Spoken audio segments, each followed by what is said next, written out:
Hello friend, आइए सुनते हैं मुंशी प्रेमचंद की कहानी सुभागी। तुलसी मैथुन अपनी लड़की सुभागी से बहुत प्यार करते थे। छोटी उम्र में भी वह घर के काम में चतुर और खेतीबाड़ी के कार्यों में निपुण थी। उसका भाई रामू, जो उम्र में बड़ा था, बड़ा ही कामचोर और आवारा था। तुलसी ने सुभागी तथा रामू दोनों का विवाह कर दिया। थोड़े दिन बीते, अचानक एक दिन बड़ी विपदा आ गई। सुभागी बहुत छोटी उम्र में ही विधवा हो गई। सुभागी के दुख की तो सीमा न थी। बेचारी को अपना जीवन ही भार लगने लगा था। कुछ साल बीते, लोग तुलसी महतो पर दबाव डालने लगे कि लड़की की कहीं दूसरी शादी कर दो। आजकल कोई इसे बुरा नहीं मानता है, तो क्यों सोच विचार करते हो। तुलसी ने कहा, भाई मैं तो तैयार हूं, किंतु सुभागी माने तभी तो। वह किसी तरह राजी नहीं होती। हरिहर ने सुभागी को समझाते हुए कहा, बेटी, हम तो तेरे भले के लिए कहते हैं। माँ बाप बूढ़े हो गए हैं, उनका क्या भरोसा। तुम इस तरह कब तक बैठी रहोगी। सुभागी ने सिर झुकाकर कहा, मैं तुम्हारी बात समझ रही हूँ, लेकिन मेरा मन शादी करने को नहीं कहता। मुझे तो आराम की चिंता नहीं है। मैं सब कुछ झेलने के लिए तैयार हूँ।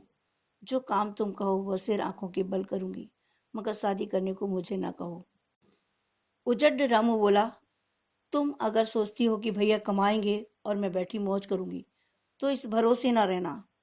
सुभागी ने गर्व से भरे स्वर में कहा, मैंने तुम्हारा आसरा भी नहीं किया, और भगवान ने चाहा तो कभी करूंगी भी नहीं। अब सुभागी उनके साथ ही रहने लगी। उसने घर का सारा काम संभाल लिया। बेचारी पहर रात से उठकर कूटने पीसने में लग जाती, चौका बर्तन करती, गोबर थापती, खेत में काम करने जाती। उसके उपरांत दोपहर को लौटती तथा जल्दी जल्दी सबको भोजन बनाकर खिलाती। रात को कभी माँ के सिर में तेल डालती, कभी उसकी देह दबाती। जहां तक उसका बस चलता, माँ बाप को कोई काम ना करने देती। हाँ, भाई को ना रोकती। सोचती ये तो जवान आदमी है, ये काम ना करेंगे तो गृहस्थी कैसे चलेगी। किंतु रामू को यह बुरा लगता। अम्मा और दादा को तिनका तक नहीं उठाने देती और मुझे पीस देना चाहती है। यहाँ तक कि एक दिन वह आपे से बाहर भी हो गया। वह सुभागी से बोला, यदि उन लोगों का इतना ही मोह है तो अलग होकर क्यों नहीं रहती हो। तब सेवा करो तो मालूम हो कि सेवा कड़वी लगती है कि मीठी। दूसरों के बल पर वाहवाही लेना आसान है, बहादुर वह है जो अपने बल पर काम करे। सुभागी ने कोई जवाब नहीं दिया। बात बढ़ जाने का भय था। उसके माँ बाप बैठे सब सुन रहे थे। जब महतो से चुप ना रहा गया तो वे बोले, क्या है रामू, उस गरीबन से क्यों लड़ते हो। रामू पास आया और बोला, तुम क्यों बीच में कूद पड़े, मैं तो उसको कहता था।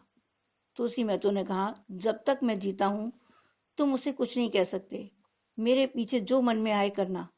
बेचारी का घर में रहना मुश्किल कर दिया है।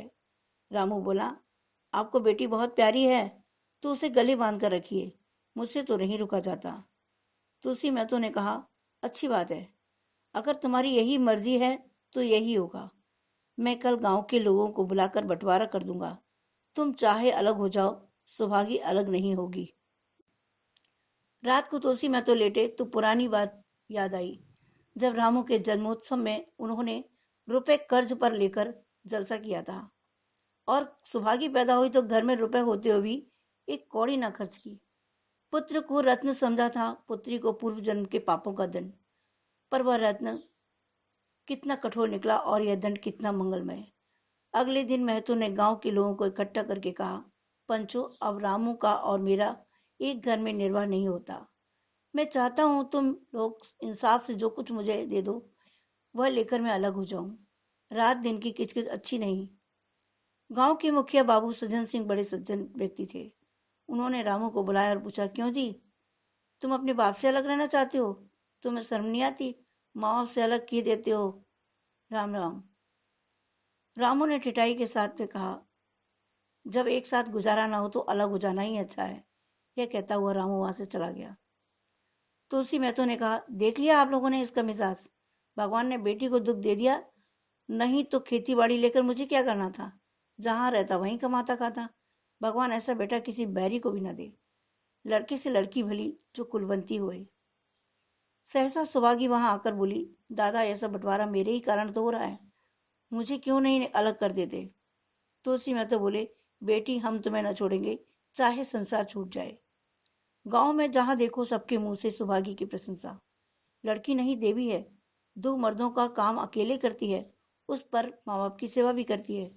सज्जन सिंह तो कहते यह इस जन की देवी है, किंतु शायद तुलसी महतो की किस्मत में यह सुख अधिक दिनों तक भोगना न लिखा था। 7-8 दिन से महतो तेज ज्वर से पीड़ित हैं। लक्ष्मी पास बैठी रो रही है। अभी कुछ क्षण पहले ही महतो ने पानी मांगा था, किंतु पानी लेकर आने से पहले ही उनके हाथ पांव ठंडे पड़ गए। सुभागी अपने बाप की यह दशा देखते ही दौड़ती हुई रामू के घर पहुंची तथा बोली, भैया जल्दी से चलो, आज दादा न जाने कैसे हुए जाते हैं, 7 दिन से ज्वर नहीं उतरा। रामू ने चारपाई पर लेटे लेटे कहा, तो क्या मैं डॉक्टर रखी हूं कि देखने चलूं? जब तक अच्छे थे तब तक तो तुम उनके गले का हार बनी हुई थी, अब जब मरने लगे तो मुझे बुलाने आई हो। सुभागी ने फिर उससे एक शब्द न कहा और सीधे सज्जन सिंह के पास आई।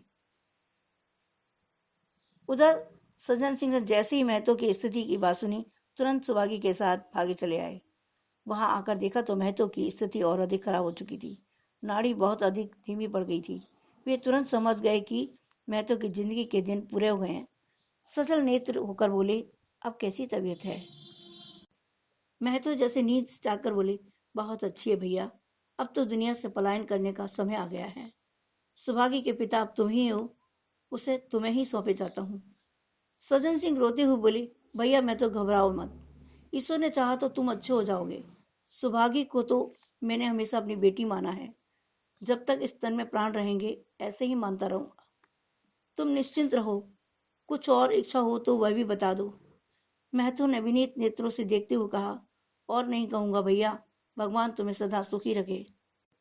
सजन, रामू को बुलाकर लाता हूँ, उससे जो भूल चूक हो गई हो क्षमा कर दो। महतो, नहीं भैया, उस पापी का मुंह मैं नहीं देखना चाहता। उसके बाद गोदान की तैयारी होने लगी। रामू को गांव भर ने समझाया, किंतु वह अंत्येष्टि करने पर राजी न हुआ। उसने स्पष्ट शब्दों में बोल दिया, जिस बाप ने मरते समय मेरा मुंह देखना स्वीकार न किया, वह न मेरा पिता है, न ही मैं उसका पुत्र हूँ। लक्ष्मी ने दाह संस्कार किया, सुभागी ने सारी व्यवस्था की। इन थोड़े से दिनों में सुभागी ने न जाने कैसे रुपए जोड़ लिए थे। जब 13वीं का सामान आने लगा तो गांव वालों की आंखें खुली रह गईं। 13वीं के दिन सारे गांव के लोगों का भोज हुआ। चारों तरफ वाहवाही मच गई। पिछली पहर का समय था, सभी लोग भोजन करके चले गए थे। लक्ष्मी थक कर सो गई थी। सुभागी अस्त व्यस्त पड़ी वस्तुओं को संभालने में लगी थी। उसी समय सज्जन सिंह आए तथा बोले, अब तुम आराम करो बेटी, यह सब काम तो सुबह उठकर भी किए जा सकते हैं।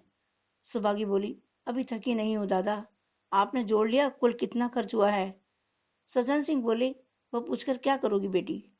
सुभागी ने उत्तर दिया, कुछ नहीं, यूं ही। सज्जन सिंह बोले, कोई 3,000 रुपये होंगे। सुभागी ने सकुचाते हुए कहा, मैं इतने रुपए की देनदार हूं। पति के स्वर्गवास के बाद लक्ष्मी का दाना पानी छूट गया। सुभागी के आग्रह पर खाने की कोशिश करती, परंतु एक और गले से नीचे नहीं उतरता। 50 वर्ष हुए, एक दिन भी ऐसा नहीं हुआ कि पति के बिना खाए उसने खुद खाया हो। अब अपना नियम कैसे तोड़े? आखिर उसे खांसी आने लगी। शारीरिक कमजोरी की वजह से जल्द ही खाट पकड़ ली। सुभागी अब क्या करे? ठाकुर साहब के रुपए चुकाने के लिए मन से काम काज करने की जरूरत थी। यहाँ माँ बीमार पड़ गई, अगर बाहर जाए तो माँ अकेली पड़ जाए, उनके पास बैठे तो बाहर का काम कौन करे? माँ की स्थिति देखकर सुभागी समझ गई कि इनका अंतिम समय भी निकट आ गया है। महतो को भी तो यही ज्वर था। गांव में और किसे फुर्सत थी कि दौड़ धूप करता। सज्जन सिंह दोनों वक्त आते लक्ष्मी की दशा बिगड़ती जा रही थी। यहाँ तक कि 15वें दिन वह भी संसार से कूच कर गई। सौभागी को उसने आशीर्वाद दिया, तुम्हारी जैसी बेटी पाकर तर गई। मेरा क्रियाकर्म तुम ही करना। मेरी भगवान से यही प्रार्थना है कि अगले जन्म में भी तुम मेरी कोख से जन्म लो। माता के देहांत के बाद सौभागी के जीवन का केवल एक ही लक्ष्य बचा था, सज्जन सिंह का कर्ज चुकाना। 3 वर्ष तक सुभागी ने रात को रात, दिन को दिन न समझा। उसका काम करने का सामर्थ्य देखकर लोग दांतों तले उंगली दबाते थे। सारा दिन खेतों में कमर तोड़ मेहनत करने के बाद वह रात को आटा पीसती। तीसरे दिन 300 रुपए लेकर वह सज्जन सिंह के पास पहुंच जाती और इसमें कभी नागा ना पड़ता। अब चारों ओर से उसकी सगाई के पैगाम आने लगे। सभी को उसको अपने घर की बहू बनाना चाहते थे। जिसके घर सुहागी जाएगी उसके भाग्य फिर जाएंगे, परंतु सुहागी यही जवाब देती, अभी वह दिन नहीं आया। जिस दिन सुहागी ने आखिरी किस्त चुकाई उस दिन उसकी खुशी का ठिकाना न था। आज उसके जीवन का कठोर व्रत पूरा हो गया। वो चलने लगी तो सज्जन सिंह बोले, बेटी तुमसे एक प्रार्थना है, कहो तो कहूँ, कहो तो ना कहूँ, परंतु वचन दो कि बुरा ना मानोगी। सुहागी ने कृतज्ञ भाव से देखते हुए कहा, दादा आपकी बात ना मानूंगी तो किसकी बात मानूंगी। सज्जन सिंह बोले, अगर तुम्हारे मन में यह भाव है तो मैं ना कहूंगा। मैंने अब तक तुमसे इसीलिए नहीं कहा, तुम अपने को मेरा देनदार समझ रही थी। अब रुपए चुक गए हैं, मेरा तुम्हारे ऊपर कोई एहसान नहीं, बोलो कहूं। सुभागी बोली, आपकी जो आज्ञा हो। सज्जन सिंह ने कहा, देखो मना मत करना, नहीं तो मैं तुम्हें फिर कभी मुंह ना दिखाऊंगा। क्या आज्ञा है? मेरी इच्छा है कि तुम मेरे घर की बहू बनकर मेरे घर को पवित्र करो। मैं जात पात में विश्वास करता हूँ, किंतु तुमने मेरे सारे बंधन तोड़ दिए। मेरे लड़के की भी यही इच्छा है, तुमने उसे देखा है, बोलो मंजूर करती हो। सज्जन सिंह ने अपनेपन से कहा, दादा इतना सम्मान पाकर मैं पागल हो जाऊंगी। तुम्हारा सम्मान भगवान कर रहे हैं बेटी, तुम साक्षात भगवती का अवतार हो। मैं आपको अपना पिता समझती हूँ। आप जो कहेंगे करेंगे, मेरे भले के लिए करेंगे। आपका हुक्म मैं कैसे टाल सकती हूँ।